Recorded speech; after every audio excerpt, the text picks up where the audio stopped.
So hello guys, today we're gonna be reviewing a new game that just came out. This is an amazing game that I would never have thought I would get to see on the Switch. I remember this dude, I think it was Wolf then. Somebody made a mocking E3 video.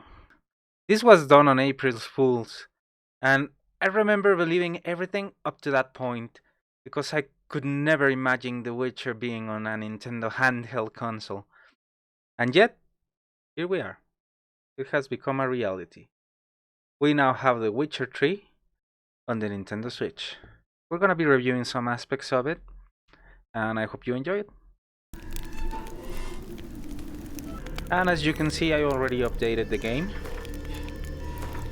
We can go quickly through some of the different things. Since this is a complete edition, you can have the alternate looks for Jennifer, Triss, Ciri, uh, and you have some basic configuration options like you can remove motion blur and blur.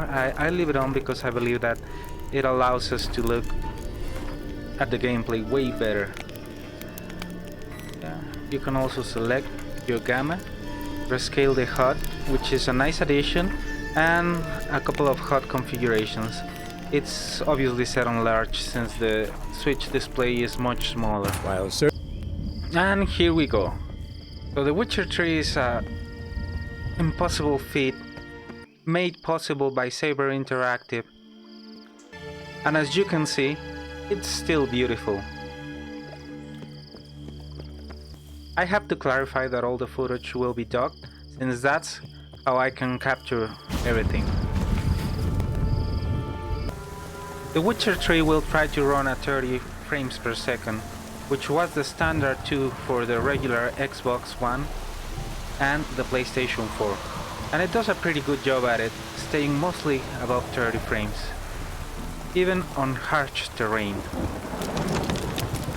Combat is as good as ever, or as bad as ever, depending on how you wanna see it. It was never the Witcher's strong suit, but it's serviceable.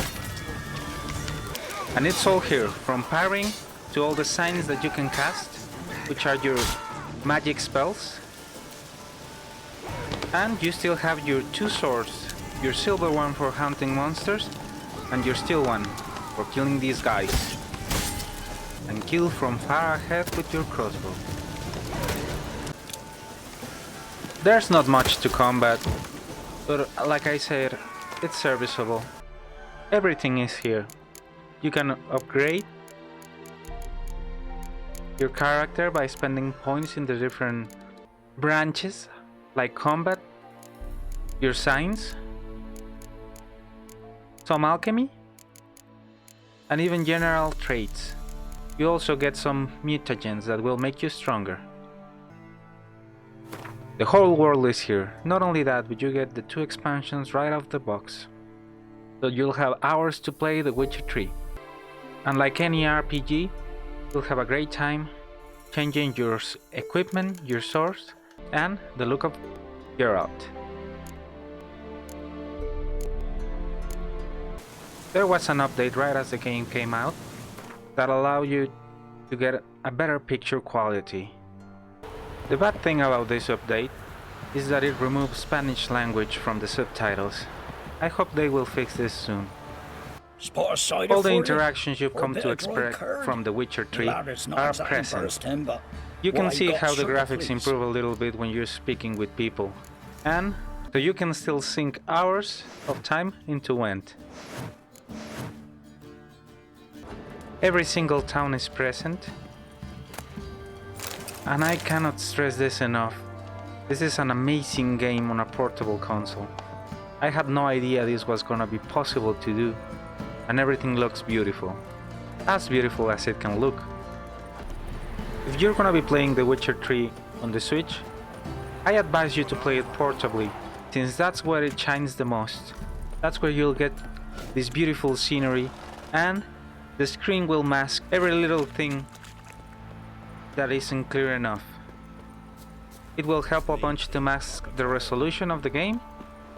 I know there's no actual way for me to show you portable footage and make it look good, but trust me, that's where it shines. If this is your first outing with The Witcher, and you expect to play it on a big TV, I'll advise you to go somewhere else. This isn't the star of the show. The star of the show is portable mode. If you want to play it on a big screen, there's plenty of consoles where you can do that. You can try it on the PlayStation 4, on the Xbox, or on PC, and I'll assure you, you'll even get it for way cheaper than on the Switch. Even though the draw distances are way cut down, you can still get a feel for the world. The art style really helps with this.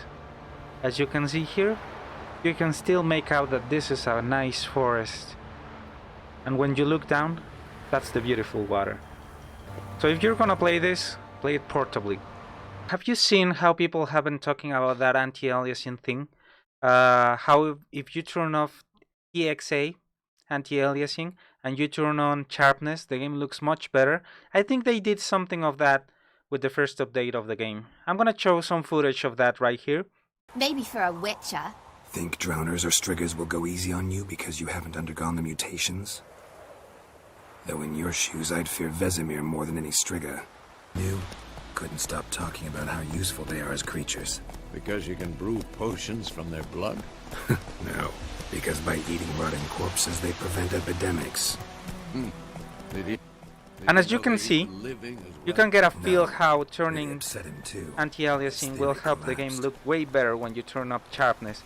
I hope CD Projekt Red, since they're great developers, they will give us the chance to do this. I don't care if they put a big warning that the game might crash or it might not work as intended, but look at the difference, man. It looks stunning, and like I said, I think they did a little bit of that with the first update. Even though I played the game for a couple of hours without the first update, I advise you to get it, but only if you're not gonna play in Spanish. As I mentioned, the subtitles will disappear. So this is my review of The Witcher 3, and I must say I'm impressed by what Nintendo did with the Switch and by what CD Projekt Red and Saber Interactive was able to do with this game. This is an immense accomplishment, and people are not gonna have any excuses not to port their games. Like, we just saw the release of FIFA 20, and that sucks so badly. And now EA has no excuse to make crappy ports. If CD Projekt Red can bring us The Witcher 3, nobody has any excuse. And the bar has been set really high, and that's so good for all of us gamers. So I advise you to get it to help CD Projekt Red. I don't care if you bought it before, if you played it before, you're gonna sink a bunch of hours into it again. And thank you so much for joining us. Click that subscribe button that will appear over there.